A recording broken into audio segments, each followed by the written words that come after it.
د رمضان المبارک میاشت را روانه ده. تاسو ته پته شته یوه خیره داسې ده چې د هغې خیرې او د رب په منځ کې پرده نشته. خزان به ترې ساتئ. یوه خیره داسې ده چې د هغې خیرې او د رب په منځ کې پرده نشته. هغه خیره معلومه ده، هغه د مظلوم خیره ده. معاذ رضی اللہ تعالی عنہ ته نبی علیہ السلام فرمائی واتق دعوة المظلوم فإنها ليس بينها وبين الله حجاب. معاذا د مظلوم د خیری او د رب په منځ کې پرده نشته. با ځان بساتی په روژه کې څوک په سپېړه ولوي. ها ګاډۍ والا چرته لته ورنه هسې نه چې د روژه ماتې ټیم یو مظلوم خیره وکړي. نو د رب او د مظلوم د خیرې په منځ کې ګورئ حایل نشته، حجاب نشته. خو شکر دی یوه دعا هم داسې شته چې د هغې دعا او د رب په منځ کې پرده نشته. خیر هم شته خو دعا هم شته. دا دعا د چا ده چې د هغې دعا او د رب په منځ کې به حجاب نه وي. دا دعا د چا ده؟ دا د عالم ده نه، دا د حاجي صاحب ده نه، دا د تبلیغي صاحب ده نه. دا دعا د پلار چې پلار د بچي لپاره خوله پورته کړله، د دې دعا او د رب په منځ کې پرده نشته. بختور دی هغه بچي چې د پلار لپې ورته اوچتې دي د دعا. بختور دی هغه بچي چې د مور لپې ورته اوچتې دي د دعا. بختور بچي دي پلارانو رب ته لاس نیولي دي او د بچو نمونه هغې او دعاګانې کوي. بچو د پلار دعا او د رب منځ کې حایل نشته، حجاب نشته. دعاګانې والی ښه د رمضان المبارک میاشت ته قیمتي دعاګانې ته والی چې روژهدار وي او پلار وي او روژهدار وي او مور وي. الله اکبر. او د روژه ماتي په ټیم کې دعا کوي. الله اکبر. خیرونه به ځان ساتو. شهر المواسات دا د همدردۍ میاشت ده. ښه دا د څه میاشت ده؟ د همدردۍ. دا د نرم سلوک میاشت ده. دا د فقیر د کور د معلومولو میاشت ده. دا د یتیمانانو د کورونو د حال د اغستلو میاشت ده. دا د همدردۍ میاشت ده. دې کې ځان کې ترس پیدا کړي. 3 کاله روژه کې کوئ. ښه عثماني صفات دي. عثمان رضی الله تعالی عنہ به وي ماله ډېر خوند راکړي چې وږو له ډوډۍ ورکوم او بربنډو له کپړې ورکوم او د قرآن کریم تلاوت کوم. دې مزه تاسو نه ده اخیستې نو ښه چې سړی ناست یو 3 سپارې تلاوت وکړي او وځي او د یو غریب کره د وړو یوه توړه ارتاف وکړي او یو یتیم د لاسه ونیسي هغه له یوه جوړه والي او ټیلر له او بیا راشي او د قرآن تلاوت شروع وکړي. ښه وږو له ډوډۍ ورکول، بربنډو له کپړې ورکول او د قرآن کریم تلاوت. دا ډېره مزه په روژه کې کوي. دا ډېره مزه چې روژې اذان پتا کېږي ته خو هر ټایم درستخوان ته ناست یې. زه وایم چې یو ټیم اذان پتا وشي او ته چېرته د یو یتیم په وره کې ولاړې، د یوې کونډې په چوکټ کې ولاړې او هلته در باندې اذان شروع شي. د یو یتیم خبر نه تللی او اذان در باندې شروع شي. دا د همدردۍ میاشت ده.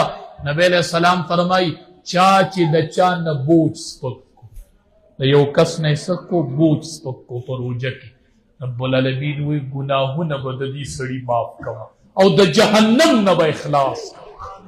ته د کس نه بوج سپکوه او الله به ستا نه د ګناهونو بوج سپک.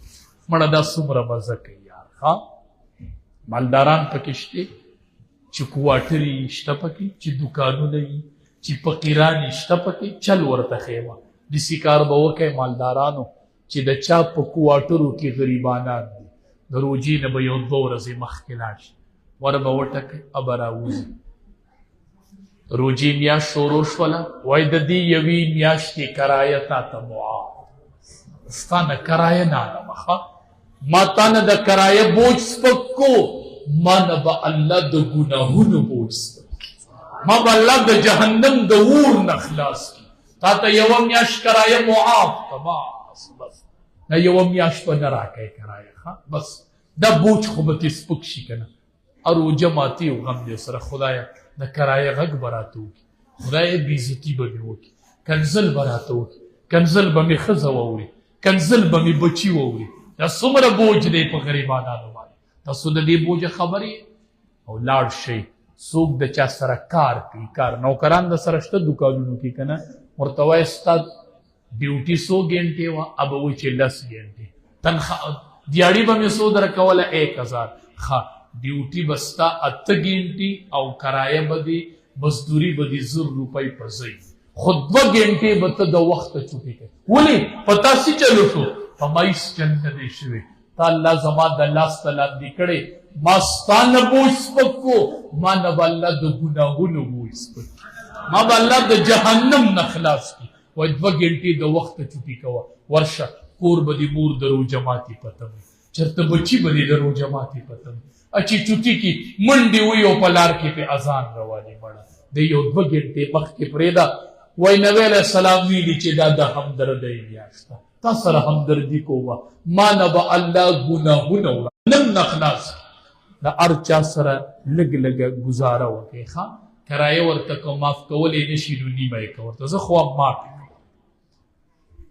شته نه نو تاسو به لیدلی وی نو ښه چې زمونږ کوارټرې وې په هغې کې خلک تاسو علماو ته به مونږ ښودلي وو ښه چې مونږ پې ګرځېدلی نه وې مونږ ورته اعلان نه وې کړی چې داسې میاشت بیا نه راځي او زه په تا اساني راولمه او رب به زما باندې اساني راولي زه ستا دروازې ما په طرف په دین نه راځم او دا ظالم لاړ شي او په روژه کې وکنځي وي شا به کرایه راکوه او ښځه یې کنځله وړي بچي یې کنځله وړي ته څه کوې د دې بچو به څه حال وي زه وایم چې دې کور ته وردنده شي او بیبي ته وایي چې د یوې میاشتې کرایه معاف کا او ماښام د روژه ماتې ډېوي او د بچي او بیبي رب ته د لاسه چت کړي الله اکبر مړه ستا به په یوه کرایه څه وشي وږې به نه شي مړه او بله رایې در کومه چې کورونه مالداران نه یې کوارټر هم نشته فقیران هم نشته دی څه لږ ډېر ګزاره خو کېږي که نه دا خپل څیزونه نوي کړي د چا تنخوا 20,000 ده 10,000 ورکړي او 10 ځان ته پرېږده اوړه د کرکور کې 2 تروړي دي یوه ورکه او یوه ځان ته پرېږده شربت ډبې 2 دي یوه ځان ته پرېږده یوه بل له ورکړه څه فایده به وشي دا خپل خوراک نیم کا نبی علیه السلام فرمایي ومن سقا صائما چا چې په یو روژهدار باندې اوبه وڅښوي یو روایت کې راځي موړې روټۍ یې پې وخوروله یې پې اوبه وڅښولې د روژه ماتي په ټیم کې تا په روژهدار باندې اوبه وڅښولې نبی علیه السلام فرمایي سقاه الله من حوضي شربتا لا یظمأ حتی یدخل الجنه په دې سړي به د قیامت په ورځ الله زما د حوض نه یو ګوټ وڅکوي اب داسې بوټي چې د څو پورې جنت ته نه یې تللی بیا به نه تږېږي بیا به نه چې په روژهدار ته ګوټ څکوه وایي دا یوه میاشت ده یو ګوټ لېږمه ما باندې به الله د حوض ګوټ څکوي انشاءالله بیا به نه تږی کېږم ښه زه په ده روټۍ خورومه په ما به الله د حوض نه یو ګوټ څکوي انشاءالله بیا به نه تږی کېږم دا به دغه 30-29 ورځې ډېره قیمتي میاشت را روان ده د غریبانانو تپوس پکې وکړئ الله دې دا مدرسه قبوله کړي الله دې دا طلبا قبول کړي الله دې